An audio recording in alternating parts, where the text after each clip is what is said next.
இந்த 4 ஆண்டுகால திமுக ஆட்சியில எது சாதனையா பாக்குறீங்க?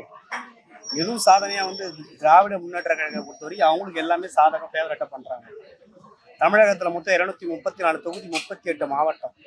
எந்த மூல முடுக்கள் எல்லாமே திமுக தான் பலப்படுத்துறாங்க. மக்களுடைய பிரச்சனை, மக்களுக்கு தேவை என்னது யாரும் வந்து சரியான முறையில் யாரும் செயல்படல. நம்ம எல்லாம் யோசிக்கிறோம்.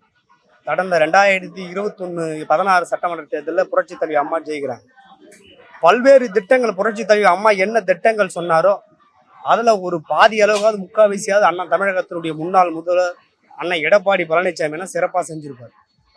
இந்த இயக்கம் என்பது 2021 சட்டமன்ற தேர்தலில் திராவிட முன்னேற்ற கழகம் மக்களுடைய தீர்ப்பை ஏற்றுக்கொண்டு மக்களுடைய தீர்ப்பு மகேச தீர்ப்பின் போல திராவிட முன்னேற்ற கழகம் ஆட்சிக்கு வந்ததால கடந்த 10 ஆண்டு அதிமுகவுடைய ஆட்சி இருந்ததால 21ஆம் ஆண்டு ஆட்சி தமிழகத்தில் அட்வான்ஸ் ஸ்டேஜ்.